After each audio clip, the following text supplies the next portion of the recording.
York, this is Democracy Now! The enemy knows, and I, as a soldier, tell them that no crime, no terror, and no stupid act will remain unanswered by the Iranian people, and we will severely pursue the criminals. They must know that they will be punished for their actions. Iran is accusing Israel of assassinating its top nuclear scientist in what many view as an attempt to undercut Joe Biden's chances of reviving the landmark Iran nuclear deal. We'll get the latest. Then, death by firing squad and electrocution?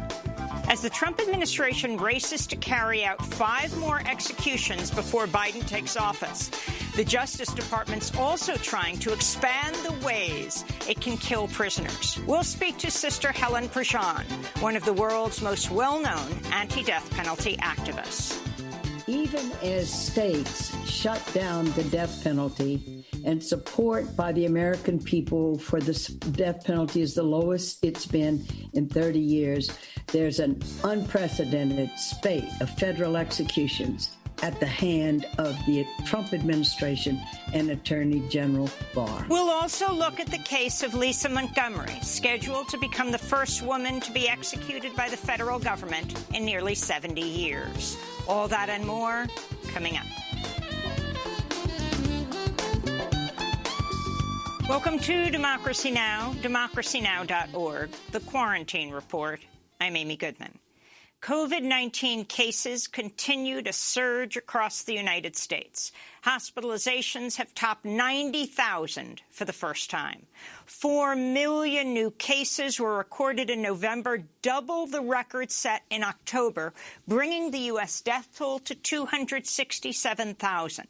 Among the dead are over 100,000 residents and staffers at nursing homes. In 9 states, more than 1 in 1,000 people have died of coronavirus-related causes since March. Experts are warning the worst is yet to come, and the U.S. could see some 4,000 deaths per day this winter.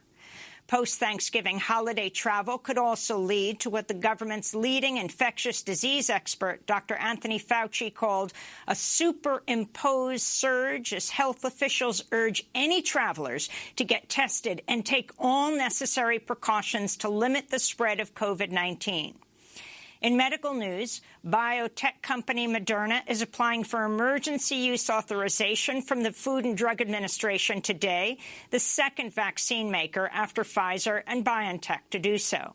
But as drug companies rush to get coronavirus vaccines approved and on the market, doctors and public health experts warn the distribution of COVID-19 vaccines in poorer rural parts of the country will be a major challenge, due both to logistical hurdles and mistrust of the medical industry. In legal news, the Supreme Court sided with New York religious groups who are challenging coronavirus restrictions on gatherings. Joe Biden has named the first-ever all-women White House communications team. Jen Psaki, President Obama's former communications director, will serve as White House press secretary. Karine Jean-Pierre, formerly with the political organizing group Move On, will be principal deputy press secretary. Kate Bedingfield, Biden's campaign communications director, will move on to become the White House communications director. Pili Tobar, who previously worked for the immigration reform group America's Voice, will serve as deputy White House communications director. On Vice President Kamala Harris's team, Biden's former campaign advisors Simone Sanders and Ashley Etienne will become chief spokesperson and Harris's communications director, respectively. Biden's also expected to nominate 2 women of color to key economic positions: Cecilia Rouse, who's African-American, a Princeton labor economist, to chair the Council of Economic Advisors, and Neera Tanden, head of the Center for American Progress, as director of the Office of Management and Budget. Tanden would be the first woman of color and first South Asian woman in the role, but many progressives object to her playing a role in the incoming administration, citing her organization's cozy relationship with corporate funders, her record of antagonizing and undermining progressive Democrats, and her hawkish foreign policy positions. Meanwhile, 2 alums from the world's largest asset manager, BlackRock, will hold key economic positions. Brian Deese, a current executive at the investment giant, will be Biden's pick for the National Economic Council, and Wally Adeyemo, senior international economic advisor under Obama, will act as Janet Yellen's top deputy at the Treasury Department. Climate activists have condemned the picks due to BlackRock's funding of fossil fuel companies, among other issues. Joe Biden is currently recovering from fracturing his foot this weekend while playing with his dog. President Trump's efforts to overturn the election results appear to be exhausted as he faced a string of defeats over the weekend. Lawsuits in Pennsylvania were rejected, both by the state Supreme Court and a federal appeals court, and a recount in 2 liberal Wisconsin counties ordered by the Trump campaign cemented Biden's victory there. Trump said for the first time he'll leave office if the Electoral College votes for Joe Biden, even as Trump refuses to concede the election, which Biden won in both the Electoral College and popular votes by wide margins. Trump was questioned by reporters Thursday over his refusal to concede, including by Reuters White House reporter Jeff Mason, who Trump then attacked. Between you people, don't talk to me that way. You're just a lightweight. Don't talk to me that way. I'm the president of the United States. Don't ever talk to the president that way. In May, Trump mocked Mason for refusing to take off his mask while asking him a question at a news conference. Meanwhile, Trump has turned on Georgia's Republican Governor Brian Kemp as the state gears up for 2 Senate runoffs that will determine control of the U.S. Senate. Trump said he was ashamed that he endorsed Kemp as he ranted on Fox News about losing the Georgia vote.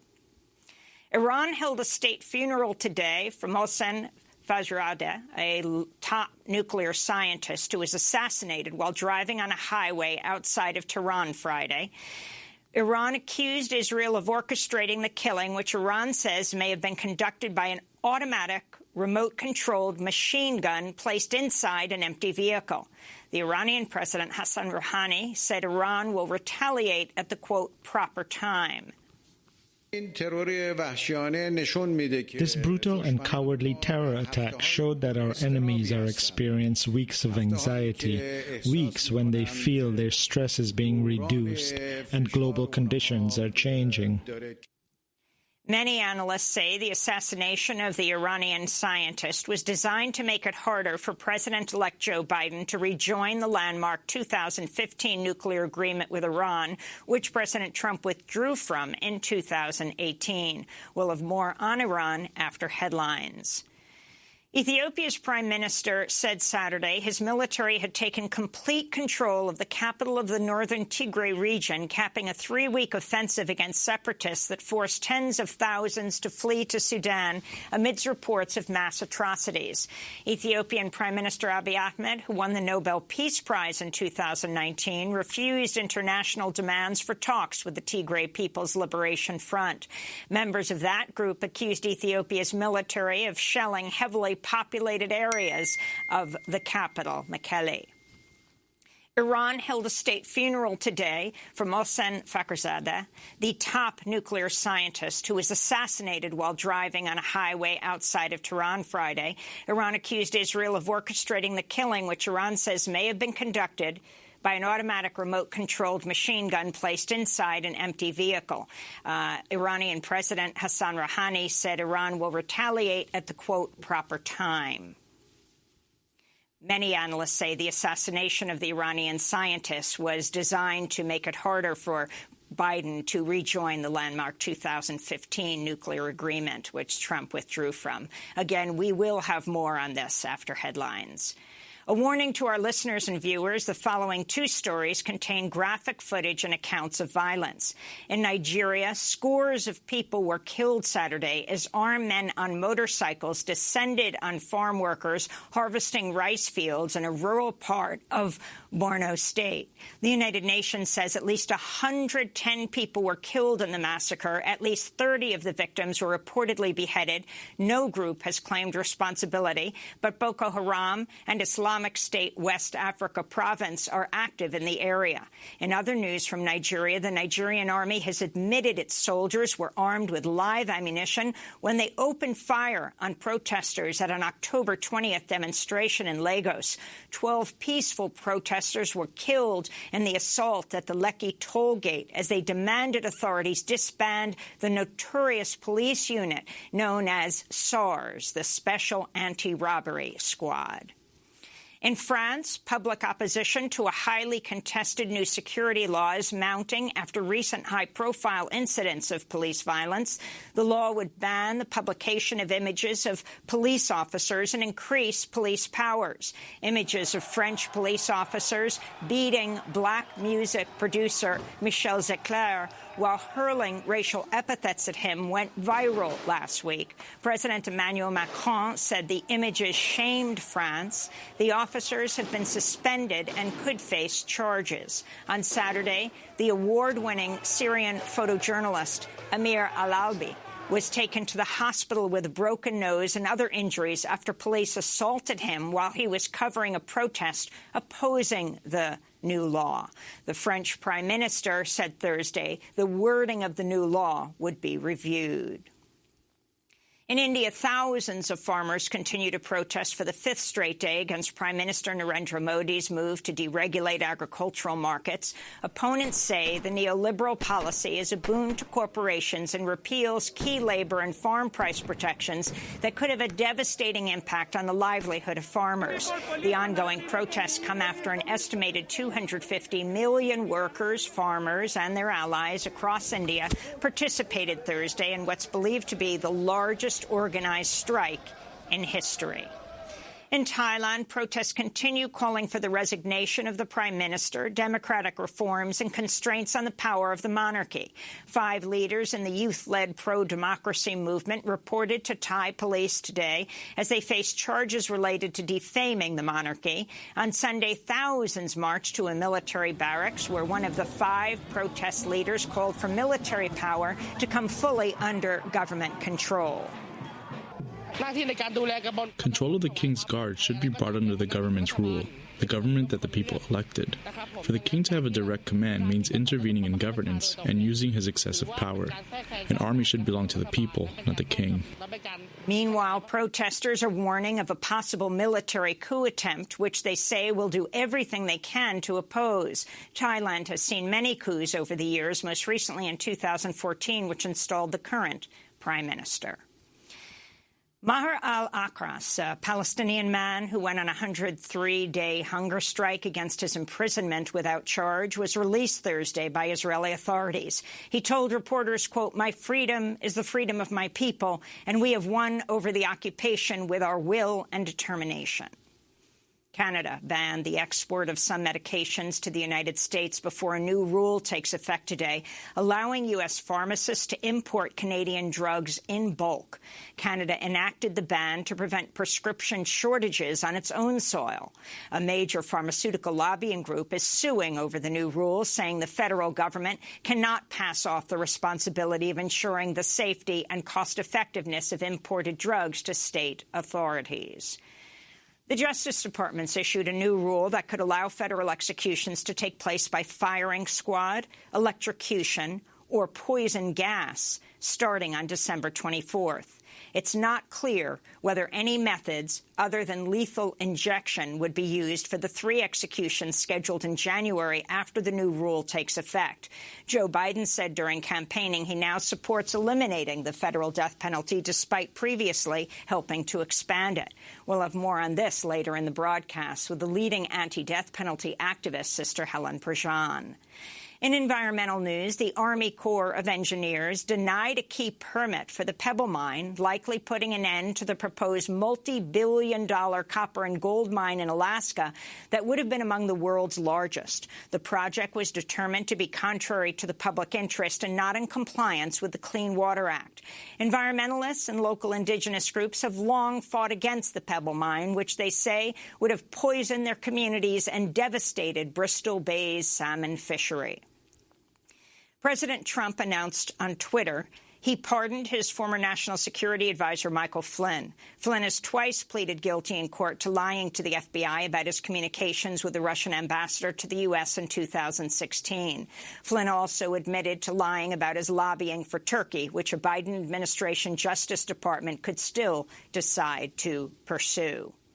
And thousands of Amazon workers participated in a global action Black Friday to demand fairer wages, hazard pay during the pandemic, and for the retail behemoth to start paying taxes. Social and climate justice groups are also joined the Make Amazon Pay actions, which took place across 15 countries, including the U.S., Mexico, Brazil, the Philippines, Germany, and Poland. Protesters are also demanding Amazon commit to better environmental practices and to allow workers to unionize. And those are some of the headlines. This is Democracy Now!, democracynow.org, The Quarantine Report. I'm Amy Goodman. Iran's top nuclear scientist was assassinated while driving on a highway outside of Tehran on Friday. Iran accused Israel of orchestrating the killing of Mohsen Fakhrizadeh, who reportedly led Iran's nuclear program. A state funeral was held today in Tehran, where photographs of him were displayed next to Iranian commander Qasem Soleimani, who was assassinated by a U.S. drone strike in Baghdad 10 months ago. The Iranian defense minister, Amir Hatami, spoke at the funeral. The enemy knows, and I, as a soldier, tell them that no crime, no terror, and no stupid act will remain unanswered by the Iranian people, and we will severely pursue the criminals. They must know that they will be punished for their actions. The criminal United States has thousands of nuclear weapons, and the criminal Zionist regime has hundreds of nuclear weapons. What are these weapons for? Are these weapons for use as decor in your home? Iran's foreign minister, Mohammad Javad Zarif, has described the killing of the top nuclear scientist as an act of state terror. Conflicting details have emerged about how he died. Iranian state media initially said gunmen ambushed his car in the countryside. But now a top Iranian official says he was killed by an automatic, remote-controlled machine gun placed inside an empty vehicle. Israel's long been accused of targeting Iranian nuclear scientists. Between 2010 and 2012, 4 Iranian nuclear scientists were assassinated. Many analysts say Friday's assassination was designed to make it harder for President-elect Joe Biden to rejoin the landmark 2015 nuclear agreement with Iran, which President Trump withdrew from in 2018. The assassination comes just weeks after Trump privately inquired if he could bomb Iran's main nuclear site prior to leaving office. Iran has long maintained its nuclear program is for peaceful purposes. Earlier this month, international inspectors reported Iran's low-enriched uranium stockpile is growing again, but that the uranium is being enriched at a level suitable for nuclear power plants, not nuclear weapons. We go now to Nagar Mortazavi. She's an Iranian-American journalist and political analyst, host of the Iran podcast. We welcome you to Democracy Now! Can you start off, Nagar, by talking about the significance of this assassination, what's understood at this point, and then the fact that Iran is accusing Israel, and Israel has not commented? Good morning, Amy. Sure. As you said, this is not the first nuclear scientist in Iran being assassinated. Israel has always denied involvement, but it's really the only country with both the motivation and the capability to conduct such attacks. Mohsen Fakhrizadeh was a top person in the nuclear and defense infrastructure of Iran. He was well guarded. The country knew that he was a target. Benjamin Netanyahu, Israeli prime minister, had named him 2 years ago in a presentation. He said, remember this name, Mohsen Fakhrizadeh. So the security services knew that he would be a potential target for the Israelis. He was well guarded. And the fact that this operation was successfully launched, it was first said that there was an ambush. Now there's talks of an automatic weapon. We're still not sure how exactly it unfolded, but it was successful, and he's dead now. It's just blow to Iran's security system. And it's also, I believe, it's a political move to first try to provoke Iran into a violent retaliation and basically pull Iran into a wider military conflict with the United States, and then also complicate future negotiations between Tehran and Washington when President-elect Biden enters office, which I think this will complicate those future negotiations. So can you talk about whether you believe the United States is involved with this, too? As I just pointed out, we did report earlier that President Trump had asked his top military officials if they could bomb Natanz, the nuclear site in Iran, before he leaves office. But what kind of complicity do you feel there was complicity here? Amy, it's hard to say for sure, and we haven't heard any confirmation from Israel or the United States, but it's important to note that there has been some travel back and forth by Mike Pompeo to the region. He's been meeting with the Israelis, with the Saudis, with the Emiratis, and this was the same pattern last year, right before the assassination of Iranian commander Qasem Soleimani. There was also some traveling back and forth and meetings between Mike Pompeo and the Trump administration's close allies in the Middle East. We don't know. I'm not sure if we're ever going to know, but I wouldn't rule it out that this was at least done with a green light and approval of the Trump administration by the Israelis. You know, the Trump administration, President Trump's orbit, especially someone like Mike Pompeo, he's been always looking for a military confrontation with Iran or a strike on Iran's nuclear sites. And this is their final weeks in the office. So I wouldn't rule it out if this came at least with a nod or approval from the United States.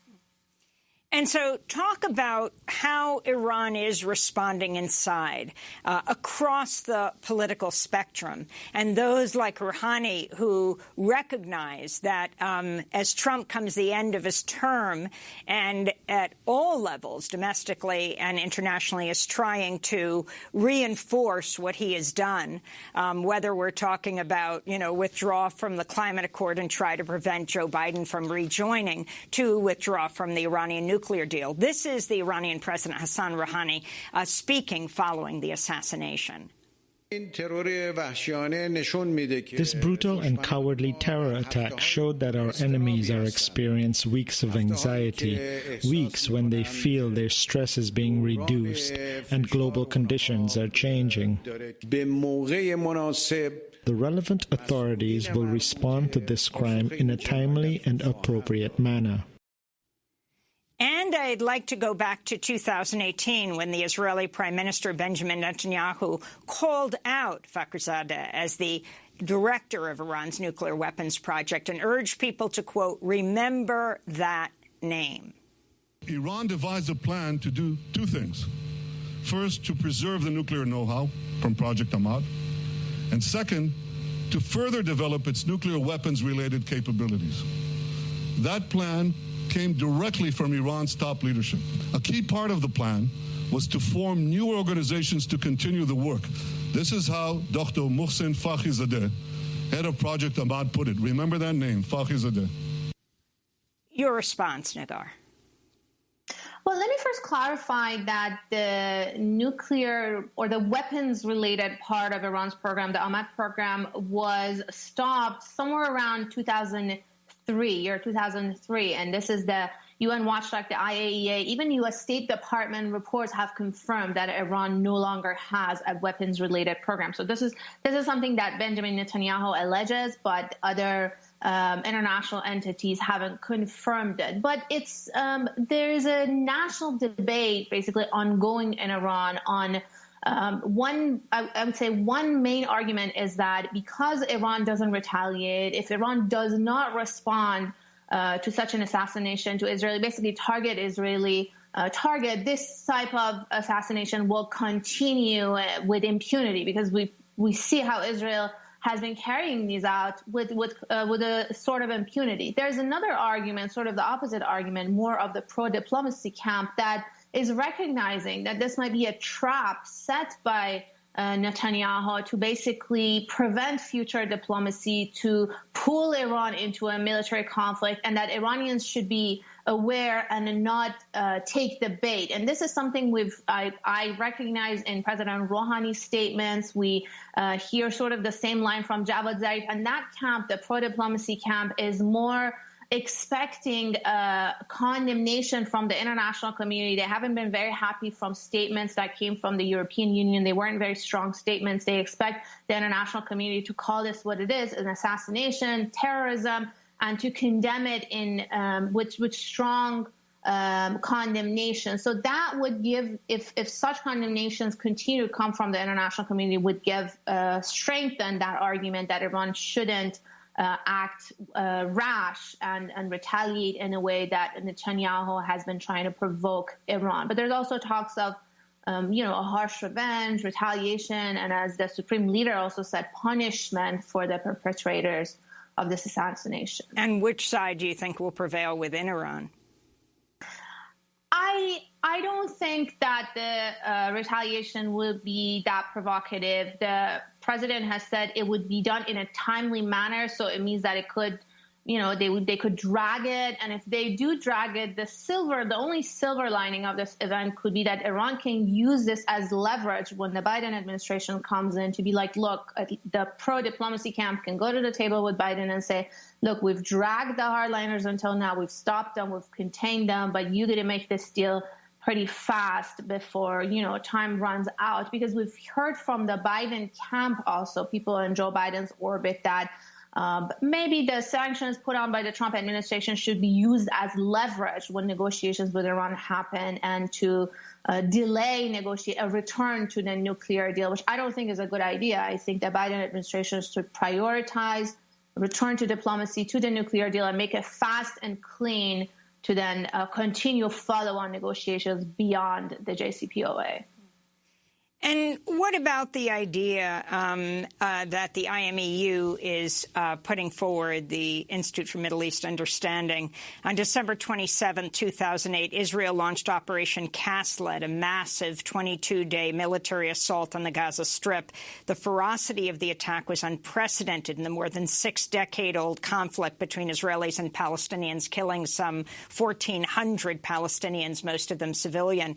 In the aftermath of the offensive, a UN-appointed fact-finding mission found strong evidence of war crimes and crimes against humanity committed by both the Israeli military and Palestinian militias. Investigations by human rights groups such as Amnesty and Human Rights Watch came to the same conclusion. This also a critical period where you had Barack Obama elected, but he was just about to take office, and a tremendous amount of attention was being paid to that, as in this lame duck period in the United States.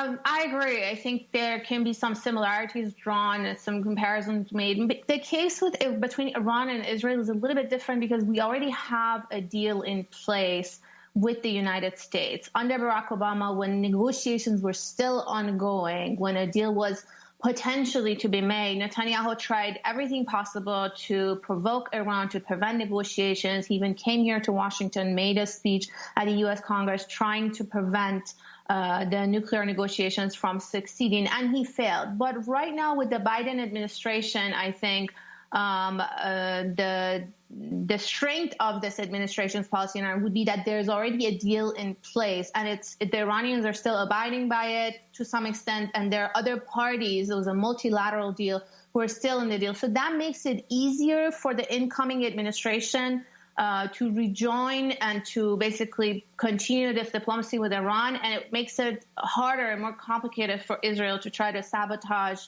the return to the deal and future diplomacy. But I think these are ways that Netanyahu has used in the past to try to provoke, to try to sabotage, and he will probably continue. I don't think this would be the last one. There's still 7 weeks till the end of the Trump presidency, and I wouldn't be surprised if we see other events coming up in the next. And we just have 30 seconds, but the effect of the massive set of sanctions that President Trump cumulatively has put in place at this point on the people of Iran. It's been the main foremost pressure is on the Iranian people. The civil society is impacted. Working classes, middle classes, the ordinary Iranians are the ones who are paying the price for it. The price for real life necessities, food, medicine. Some life-saving medicine is rare to find, is scarce. So it's the main pressure has been on the Iranian people. And any kind of military conflict will also have the main casualties will be civilians, as we saw when Iran tried to retaliate for the assassination of Qasem Soleimani. They turned around and shot a Ukrainian airliner over Iran. And any kind of retaliation or military conflict will eventually have the casualty will be civilians in Iran or across the region. Of course, this all coming at the time of the pandemic. Nagar Mortazavi, I want to thank you very much for being with us, Iranian-American journalist and political analyst, host of the Iran podcast. Up next, death by firing squad, poison gas, or electrocution? As the Trump administration races to carry out 5 more executions before Biden takes office, the Justice Department is trying to expand the number of ways it can kill prisoners. We'll be joined by Sister Helen Prejean. Stay with us.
Return by Mamaka Khatam. This is Democracy Now!, the Quarantine Report. I'm Amy Goodman.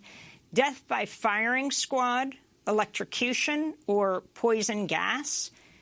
Under a new rule filed by the Trump administration, these methods can now be used to carry out executions for federal death sentences, in addition to lethal injection. The amendment to the manner of federal executions rule was entered Friday into the Federal Register, goes into effect Christmas Eve. That's December 24th. This comes as the Trump administration's already executed 8 people in the past 5 months. Earlier this month, it executed Orlando Hall at the federal penitentiary in Terre Haute, Indiana. Hall was an African-American man sentenced to die by an all-white jury. Prior to this year, the federal government had not executed anyone since 2003, 17 years ago. Now, in what critics say is a dramatic deviation from historical practices, 5 more people are scheduled to be executed during Trump's final weeks in office, 3 of them just days before President-elect Joe Biden is inaugurated, including the first woman in nearly 70 years. The Death Penalty Information Center reports it's been more than a century since a federal execution was conducted during a lame duck presidency in 1889 during the outgoing administration of Grover Cleveland. The Justice Department has not yet said whether it will try to use any methods other than lethal injection for the 3 executions it's scheduled after the new rules take effect. President-elect Joe Biden said during the election campaign he now supports eliminating the federal death penalty. Biden co-authored legislation in 1990 that expanded the federal death penalty.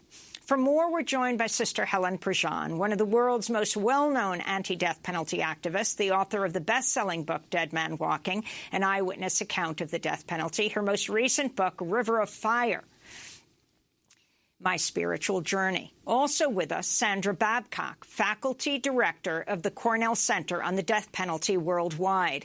We welcome you both back to Democracy Now! Sister Helen Prejean, let's begin with you. This was filed on Friday, that the Trump administration, that the federal government can kill prisoners, expanding it to poison gas, firing squad, or electrocution? Can you respond? I think the reason they're doing that is they want to make sure that they can expedite these executions without any court cases about lethal injection. There have been questions about lethal injection, the drugs that are used. This is the fault of the Supreme Court, by the way, which has allowed states to just experiment widely with drugs to kill people, which has resulted in botched executions. It may also come from the fact that autopsy reports, 200 of them, of those who've been lethally injected, show that there was a massive amount of fluid in their lungs, which meant they were drowning. I think it's the callous brute force of the mentality of the Trump administration, that he just believes that he can use force and kill people. He can use violence and force to make his point. There's no need for these executions to happen. To me, it just reveals a fundamental flaw which has been built into the death penalty from the time that the Supreme Court put death back in 1976. And here's the fundamental flaw, and the federal executions we're seeing now really exemplifies it. There was a weak criteria that only the worst of the worst should be killed. And nobody really knows what that means. And so there's been wide latitude in interpreting worst of the worst, or even the assumption that out of all the ordinary murders, whatever that means, there's some who can be targeted as, but this is the worst of the worst. So with a weak criteria, it's coupled with that you give complete discretion to pursue death to the prosecutors. It's a fact that if prosecutors do not seek death, people don't die from executions. So here you have now in the jurisdiction of the federal government, Attorney General Barr, who has the power to seek death and pursuing it. All he had to do was get a signal from Trump, we're going to start killing people. And there's been no way to stop him. So the fundamental flaw is a weak, fuzzy criteria that was never clear in the first place, coupled with discretion of prosecutors. And it exemplifies exactly why we need to shut the death penalty down. You can't let frail, politically driven individuals decide you, and you are going to die for whatever political objective they have in mind. Sandra Babcock, if you can also respond to the Trump administration quietly attempting to expand the ways they can kill prisoners to poison gas, electrocution, and firing squad.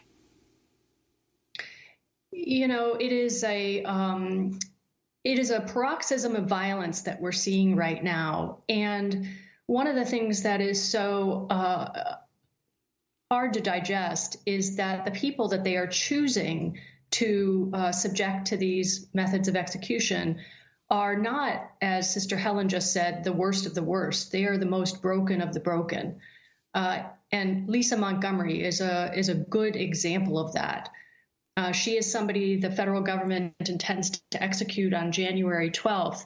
And she was a victim of incest, of gang rape, of child sex trafficking, of unimaginable violence for her entire life before she committed the crime for which she was sentenced to death.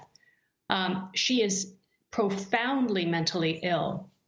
She began to dissociate when she was a teenager, when her father, her stepfather, built her a special room off the side of their trailer so he and his buddies could go in and rape her. Her mother sold her to the plumber and to the electrician, told her that she had to earn her keep. And so she obtained services after these men raped Lisa.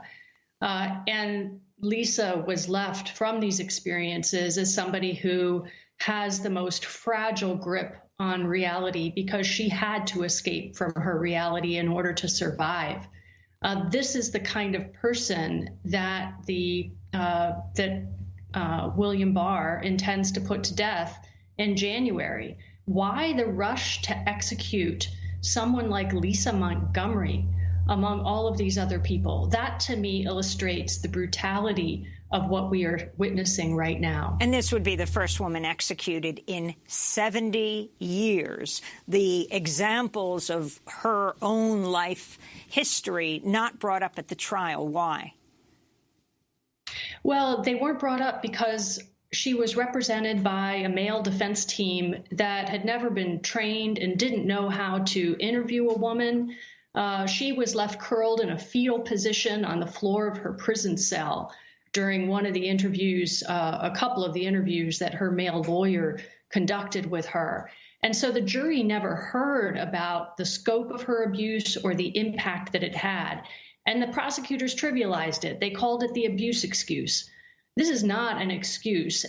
Anyone who has been the victim of sexual violence and the kind of sexual torture that Lisa Montgomery endured knows that this is not something that can be trivialized. This has lifelong consequences. And for Lisa, it meant that she is somebody who is broken. She is the most broken of the broken. She is somebody who has a very difficult time understanding what is real and what is not because of what she endured. And so the people who were supposed to defend her did not do their job. And as a result, she is now scheduled to be executed at a time for a crime that no other woman has ever been executed for in this entire country. We know that there are at least 16 women who have committed very similar crimes, and prosecutors in those cases recognize that these are crimes that are the product of trauma and mental illness. But the federal government under Albert Gonzalez decided that they were going to seek the death penalty in this case. She really is unique, and she really is not the kind of person the death penalty was intended for. Even former prosecutors are saying she should not be put to death.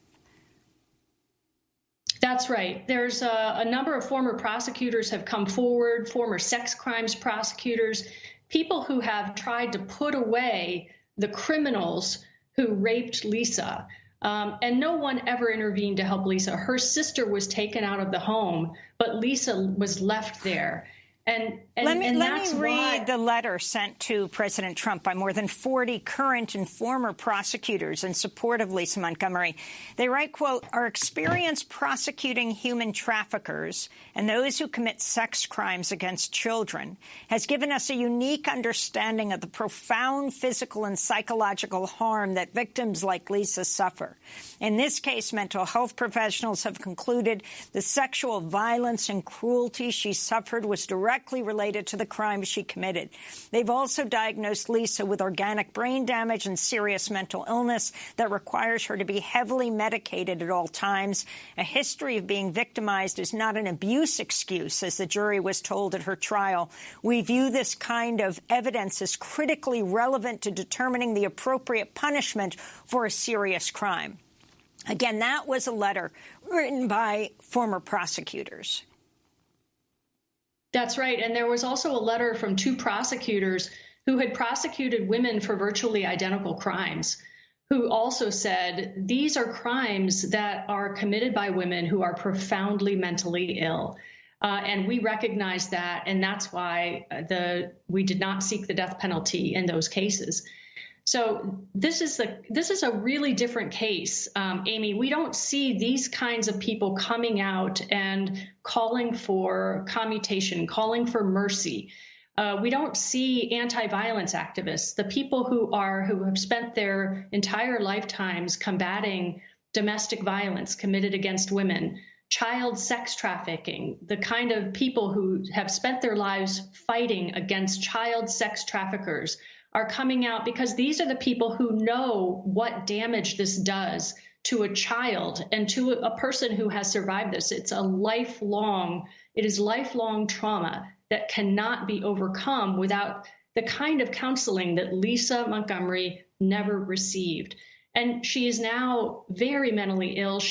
Her mental illness is controlled by a complex regimen of antipsychotic medication. But since she learned of her execution date, her mental health is deteriorating daily.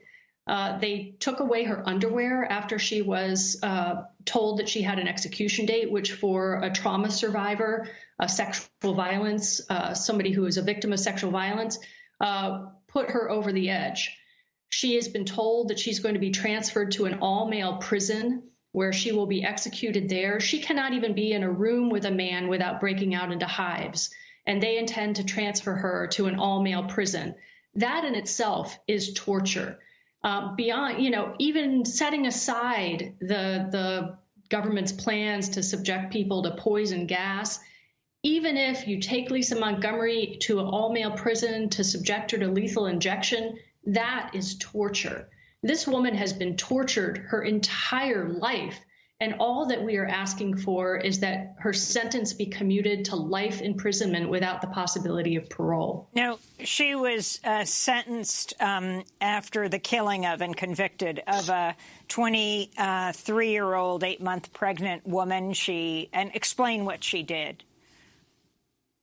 So she killed Bobby Jo Stinnett, a woman who was pregnant, and this what came after Lisa herself had been subjected to a coerced sterilization procedure by her stepbrother, whom she had married at her mother's instigation.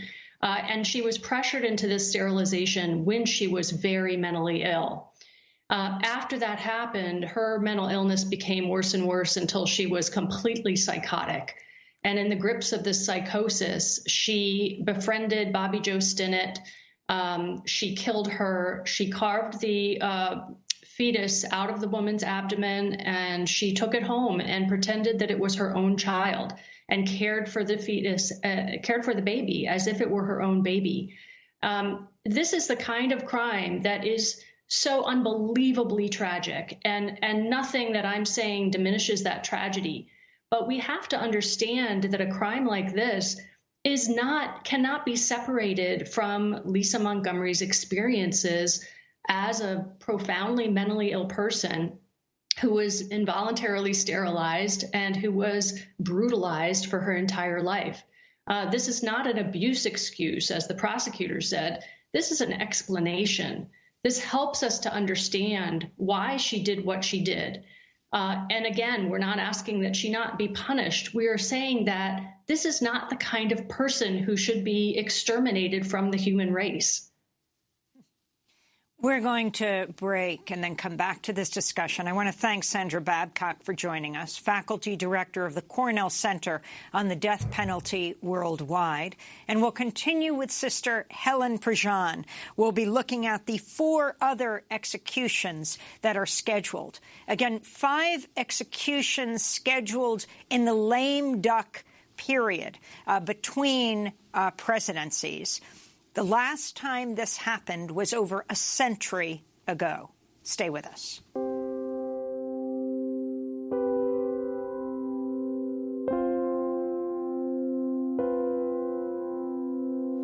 Back when the terrors and the nightmares had their start, by 2 or 3 or 4 I felt it fall apart. They should have held my hand. They should have held my hand. I tried to stay inside and run away from you. But then she sold my body, mouth and legs and skin. And man by man they killed me, forcing themselves in. And beat me like they beat me every day, the chains and blood, and I had hope that you would see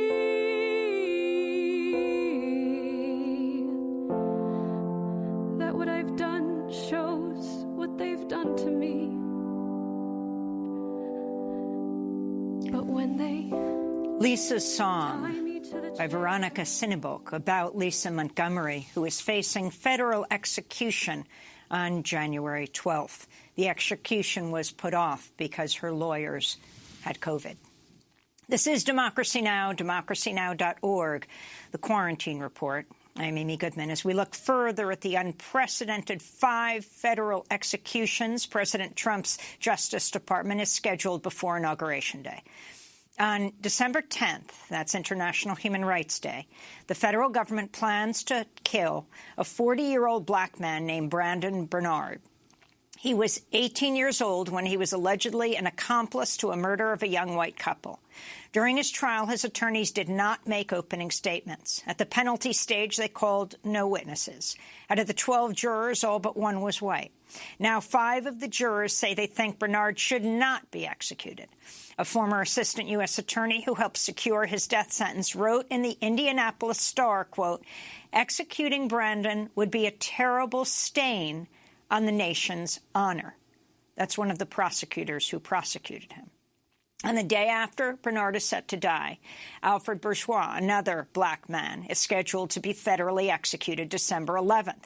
As we reported, January 12th, Lisa Montgomery is scheduled to be the first woman executed by the federal government in nearly 70 years. The Trump administration has rejected her request for a reprieve.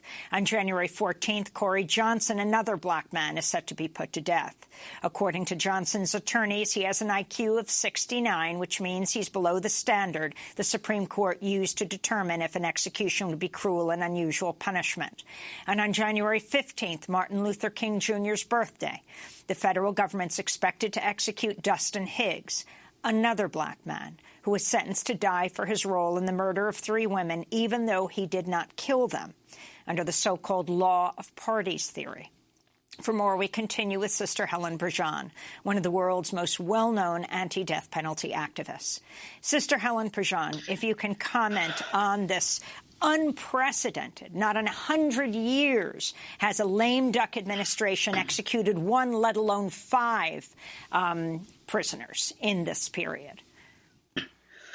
It just shows when you give absolute power over life and death to government officials, they can really do what they want. One interesting thing about Grover Cleveland and the lame duck time when he executed people, he had once been a sheriff in Erie, New York, and carried out execution. So he had it in his blood. And then for this to happen, it's just, see, I've accompanied 6 people to execution. It's this absolute power to take a human being who's alive and make these inscrutable decisions all along the way. As I was mentioning earlier, first of all, to even assume that out of all the murderers, you're going to be able to pinpoint the worst of the worst, either by their character, by their very nature, they are evil people, or by what they have done to determine they are in a special category all their own. And you can distinguish them, and then to believe that you can set up a system of the jury, the trial, and the basic flaw in all these things is that at trial, you're supposed to have an adversarial way of coming to truth. So you have prosecutors that present, there's forensic evidence, here's the scenario of the crime, but you're supposed to have defense that's supposed to be able to say to this jury, the whole story of the person who did the crime. You always have to look at culpability, like Lisa Montgomery, culpability of someone who's psychotic, who was brutalized and tortured her whole life, and then to pinpoint the identifying her by the crime that she should be killed. It's so flawed. And the suffering is so great. And here's the thing, here's why I wrote Dead Man Walking, and here's why I just wrote River of Fire, about waking up to these injustices and then being an active citizen doing something about it. All this is a secret ritual. The public is not going to be anywhere near and cannot be near Lisa Montgomery and what she's suffering now, what it's going to mean when she's put in an all-male prison. If we didn't have people like Democracy Now!, if we didn't have the media, if we didn't have activists and witnesses in there seeing these things, the people would just go, oh, that's a terrible crime. She deserves to die. It's such a superficial, thin-souled way of approaching a deeply moral issue. So what you and I, what we're doing now in bringing the public close to this, and that we got to find an alternative, which in fact the people are doing. We are shutting down the death penalty in states. We're down to 2% of counties where prosecutors still somewhat go after the death penalty, side by side with other prosecutors who never go for it because it's up to the discrepancy of the person to choose death or not. Take Brandon Bernard. I've gotten involved with this case, and just 2 times now I've been able to be on conference calls with him and with his lawyers trying to save his life. And he described, this would be like 3 Fridays ago.